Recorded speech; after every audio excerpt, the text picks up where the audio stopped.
In this video, I'm going to show you how to get blistering lead guitar tones that scream out of the speakers. Take a listen to this.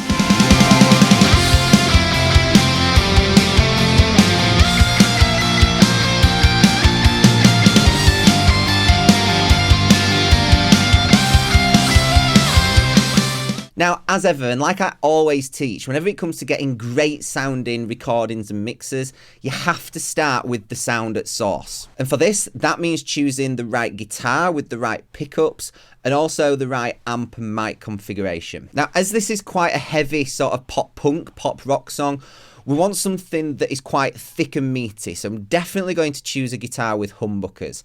As for the amp, I want something that equally sounds quite thick. It's going to be very distorted and very driven, but also I want it to have some bite and some presence. The solo has to jump out and it has to poke through the mix. We don't want anything too dark. We want it to sound bright.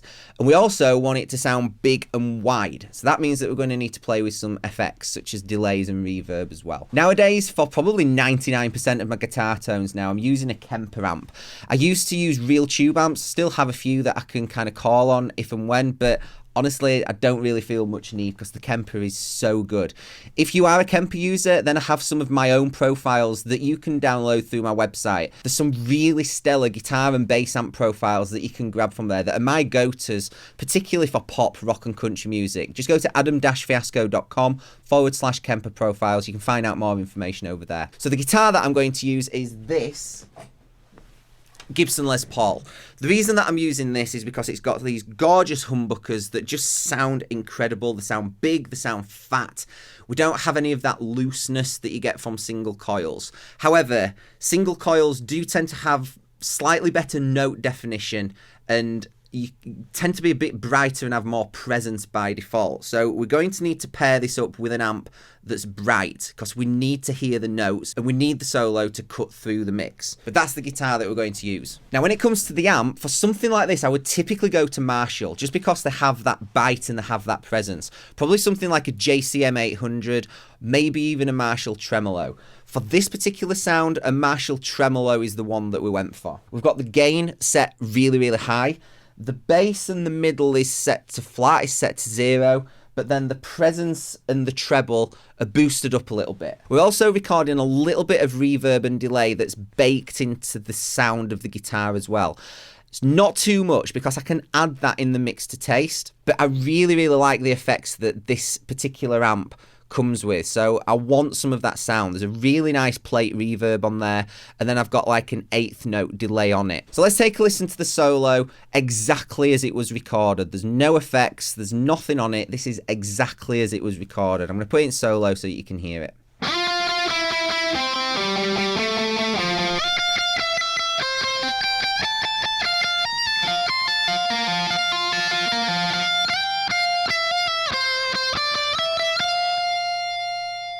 So that's a really great sound. It's played well, everything's nice and clean. There's some bite there, and you can just get a hint of that really nice lush reverb and delay as well. Let's see how that's sitting in the mix.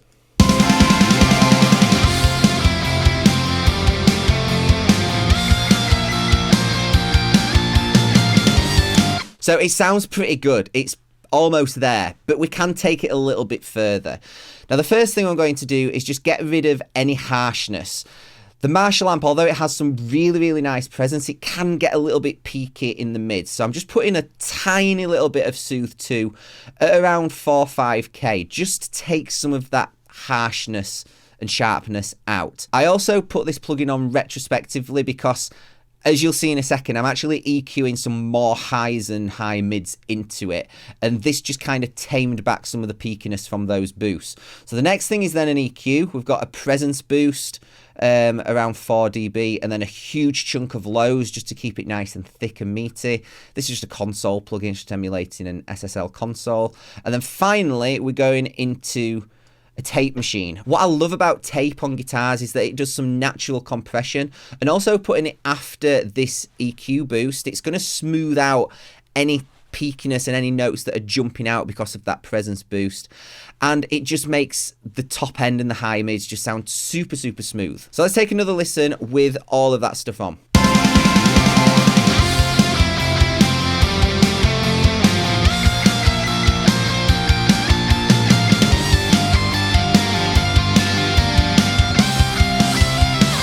That's already sitting much better. It's poking through the mix more, which is exactly where we want it to be. Now we just need to make it sound a bit bigger and more exciting, and that's where the FX come in. So we've already got the touch of delay and the reverb that's baked into the track that we recorded, but it's not enough. We want to take that a little bit further. Now we're going through a few different units for this track. The first one is just this guitar delay. This is just a digital delay, but I've got it set to an eighth note on the left and then a quarter note on the right. The reason that I've done that is because this solo is panned ever so slightly to the left. It's about 40% to the left. So by putting a longer delay on the right, that just puts some of the signal over there, but obviously it's delayed by a quarter note, which also helps to make it sound really, really big. We're then going into a room reverb. This is a Sony 2000. What I love about this room is that it's really, really bright. It's a short delay time, so 650 milliseconds. Don't want anything too long because it's just going to get in the way of the drums, the other guitars, and everything else. So I just want that short reverb. But I've also got some processing going on before the reverb actually hits. You can see I've got a huge shelf at 1.5K. So this is a really bright sounding room. The next reverb that we're going into is this H3000 Hall. This is more lush sounding and warmer sounding than that bright room. And we've also got it a little bit longer, 1.2 seconds. So again, not huge, but it is just going to extend the sound of that solo a little bit. Final thing that we're then going into is this, what I call the crowd delay. This is actually the Ursa Major space station. And what I love about this is you can set it to give you a series of really short, sharp, repeating delays. It almost sounds like a reverb, but it gives you that sort of crowd effect, and it just helps to add some size. So now all that stuff is in, let's take a listen to what the solo sounds like.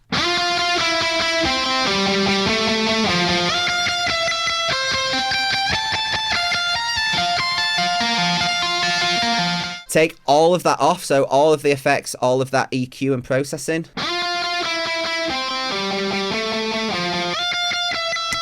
You can hear how much excitement all of that stuff is doing. So now let's listen in context of the mix. We'll start without anything, just the plain raw recorded signal, and then I'll go back and put all of this stuff on.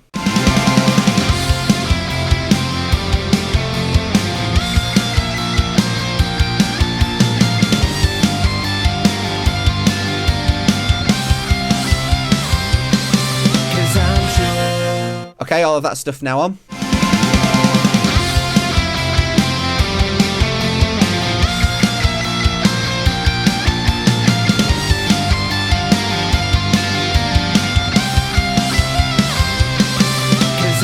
You have to admit, that's a pretty huge difference, just with some fairly subtle EQ moves and a few different delays and reverbs. But it fits the song perfectly. It sounds exciting.